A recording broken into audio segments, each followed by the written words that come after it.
The month of December is full of contradictions. The focus is on Christmas from sometime in November, if not earlier. For many Danes it's a time for a hygge, julehygge, Christmas hygge, which is a thing unto itself.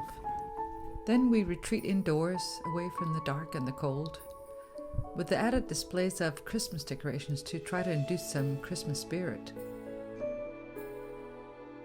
At other times we rush outside, taking in the Christmas lights around town in the dark, or going for walks when the sun is finally out.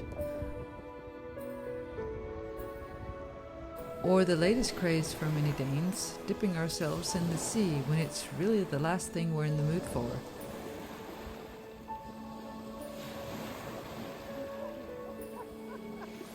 Every time we've treated ourselves to something from the baker's afterwards because we felt not only cold but a bit sorry for ourselves.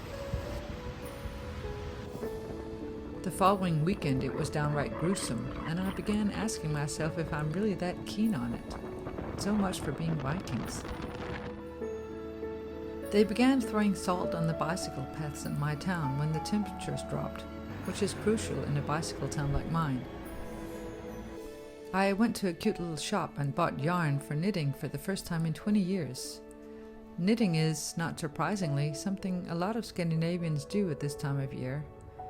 It adds to the cozy atmosphere and gives us something to do in the dark nights. At the beginning of December we had a bit of snow, which delighted everyone, or almost everyone, and which brings with it a certain sense of nostalgia, because it always snowed in December when I was a child. There's currently a lot of talk about the possibility of a white Christmas, and for once it looks as though it might happen. The mornings are dark.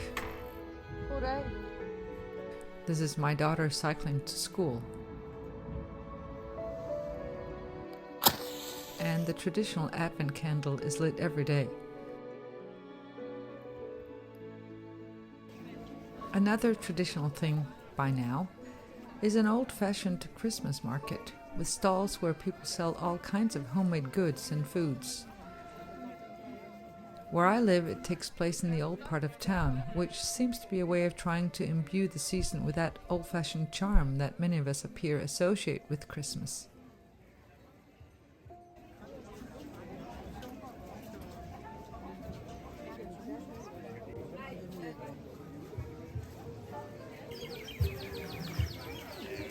We considered a pair of knitted mittens for a minute, but with no lining they weren't warm enough for bike rides.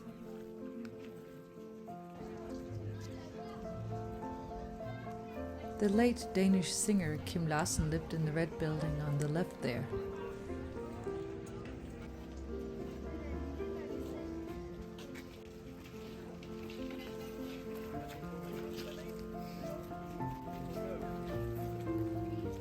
We went into one of the old houses close to where Hans Christian Andersen used to live.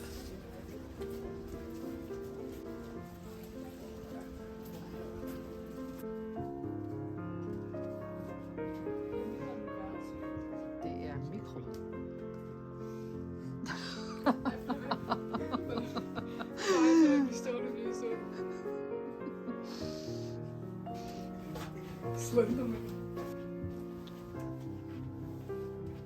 For høje mennesker. Det var heller ikke for mennesker, der led af klaustrofobi, vil jeg sige.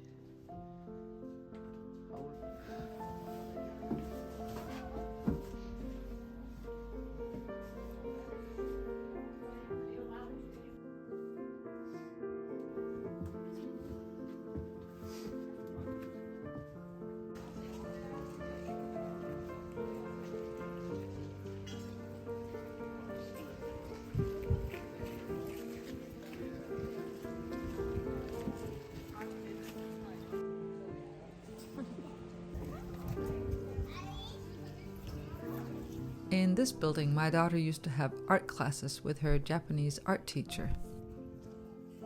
Santa Claus is dressed in his traditional blue costume here, before Coca-Cola got him, which I've seen in Germany before and which I quite liked.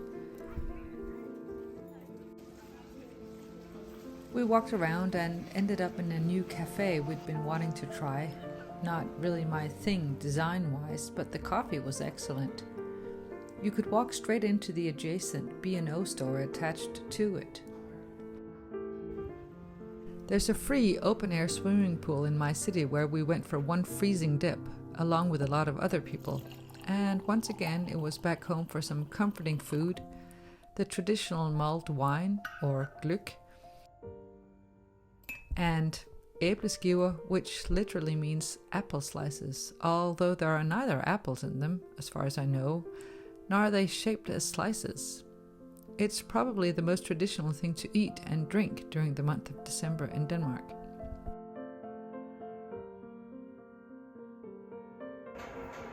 After a few false starts, my knitting is coming along nicely. I've been combining it with one of my favorite shows, which I have to say is an excellent way of not feeling too lazy in front of the screen. Maybe you can guess what it is.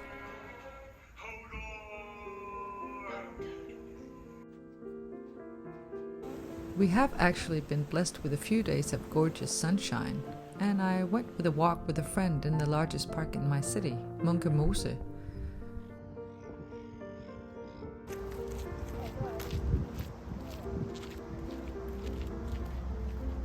It has miles and miles of paths right in the middle of the city, and the path even goes straight by the zoo.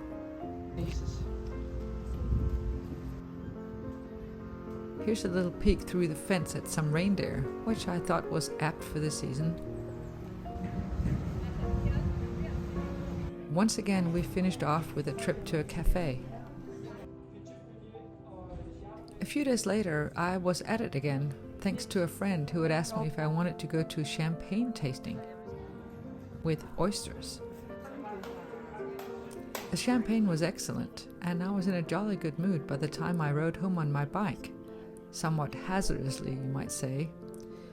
The oysters, well, the less said about them, the better.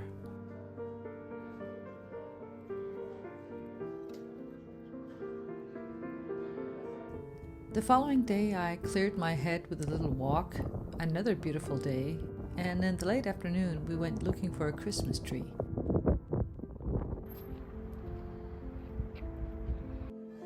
Our usual place no longer sells them, and since we can't fix a trailer on our car, we had to walk about 3 or 4 kilometers home, balancing the Christmas tree on a bike.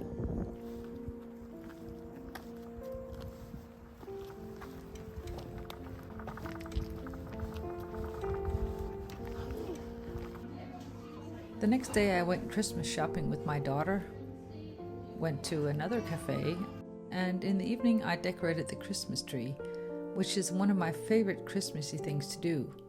Finally, I can embrace all things kitschy and sparkly and completely let go of any notion of Nordic minimalism. Incidentally, the chain of lights on our tree is from the same year that I was born. It just goes to show how things were made to last back then. In the meantime, my daughter watched first the Danish Christmas calendar, as it's called, and afterwards we all watched Home Alone for the umpteenth time. It's become a classic every year here, and the following day was the sequel. We know all the lines by now, but nobody cares.